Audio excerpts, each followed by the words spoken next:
কি রে ভাই, তুই জন্মানোর পর তোর মা কি তোকে কমপ্লেন খাওয়ায়নি? তুই 1.5 ফুট হয়ে আছিস এখনো পর্যন্ত। এই মোটা, তোর পেট দেখে মনে হচ্ছে তুই প্রেগনেন্ট। চুপ কর শালা 1.5 ফুট, তোকে দেখে মনে হচ্ছে খেলনার দোকান থেকে পালিয়ে এসেছিস। আমি না থাকলে মালিক সোনা কালাবে কি করে রে? আর আমি না থাকলে মালিক কি তোর ওখান থেকে আগুন বের করবে? চুপ কর শালা, তুই ফুটো হলে পুরো দোকানের কাস্টমার তোকে গালাগালি দেয় রে। চুপ কর শালা, তুই হারিয়ে গেলে না মালিক তোকে খুঁজতে খুঁজতে মালিকের নিচের ওইটাই হারিয়ে যাবে।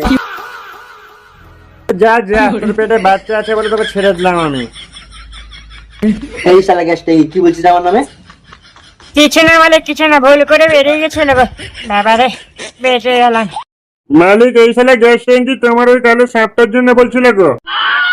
এই শালা ফ্যান, কি বলছিস আমার নামে উল্টো পাল্টা? মালিক, কালকে আমার ছুটি লাগবে। হ্যাঁ মালিক, আমারও কালকে ছুটি লাগবে। কেন তোদের আবার কিসের ছুটি? কারণ আমরা কালকে জামাই ষষ্ঠী করতে যাব। হ্যাঁ মালিক, কালকে আমিও জামাই ষষ্ঠী করতে কেন যাবো। তোদের আবার কিসের জামাই ষষ্ঠী রে? হ্যাঁ মালিক, তুমি ঠিক বলেছো, তোদের আবার জামাই ষষ্ঠী কিসের রে? তাহলে এখনো পর্যন্ত আমাকে শ্বশুরবাড়িতে নিমন্ত্রণ করেনি, তোদেরকে ছুটি দেবো আমি? তো আমার মতো কিপটে জামাকে কে নিমন্ত্রণ করবে? হ্যাঁ ভাই, তুই ঠিক বলেছিস, মালিক যা কিপটে ওই জন্য নিমন্ত্রণ করিনি। মালিক যে কিপটে, একটা বিড়ি 2 দিন খাই। কে বললো আমি কিপটে? কে আবার বলবে? মিষ্টি কিনতে গিয়ে তুমি যা করলে। আমি আবার কি বললাম? আগেরবারে 50 টাকার মিষ্টি কিনে নিয়ে গেছিলে, ওর জন্য তোমাকে নিমন্ত্রণ করিনি। হ্যাঁ ভাই, মালিক যে আগে এখানে করেছে ওর জন্য মালিককে নিমন্ত্রণ করেনি। আরে আগের বার তো মিষ্টি কিনতে গিয়ে আমার মানি ব্যাগটা চুরি হয়ে গেছিল। মানি ব্যাগটা চুরি হয়ে গেছিল না ভাই? হ্যাঁ ভাই, তুই ঠিক ফেলে বলেছিস, এসেছিলে। মানি ব্যাগটা ইচ্ছে করে ফেলে এসেছে বাড়িতে। আরে ওটা তো ভুল করে বেরিয়ে গেছিল। মালিক, তোমার বইয়ের দিব্যি খেয়ে বলো তো আমি মানি ব্যাগটা ইচ্ছা করে বাড়িতে ফেলে আসিনি। হ্যাঁ মালিক, তোমার বইয়ের দিবি খেয়ে বলো তো। কি গো মালিক, তুমি কি জামাই ষষ্ঠী করতে যাবে না?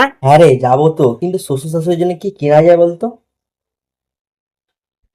মালিক, আইডিয়া পেয়ে গেছি। শ্বশুরের জন্য একটা গেঞ্জি আর একটা জেঙ্গে, আর শাশুড়ির জন্য নাইটি কিনে দাও, অল্প খরচায় হয়ে যাবে। হ্যাঁ মালিক, হ্যাঁ, গ্যাস ট্যাঙ্কি ঠিক বলেছে। তুই ঠিক বলেছিস, ওটাই কিনে নেবো, অল্প পয়সার মধ্যে হয়ে যাবে। মালিক, ওদের কথা শুনো না গো, ওদের কথা শুনলে না তোমাকে শ্বশুর বাড়িতে পুঁটি মাছের ঝোল খাওয়াবে গো। হ্যাঁ মালিক, ওদের কথা শুনো না গো, ওরা তোমাকে মার খাওয়ানো লেগে বলছে। মালিক, ও মালিক, দেখো না এই শালা 1.5 ফুট আমাদের নামে উল্টা পাল্টা বলছে। হ্যাঁ, তোরা দুজনে মিলে আমাদের নামে কি বলছিস রে? এই শালা 1.5 ফুট আরে কালো জাম, আমাদের মালিককে কি বলছিস আমাদের নামে? এই তোরা দুজনে মিলে ঝগড়া কেন করছিস রে? মালিক, ওই শালা গ্যাস ট্যাঙ্কির ফ্যান তোমাকে শ্বশুর বাড়িতে মার খাওয়ানোর প্ল্যান করছে গো। হ্যাঁ মালিক, গ্যাস লাইট ঠিক বলেছে।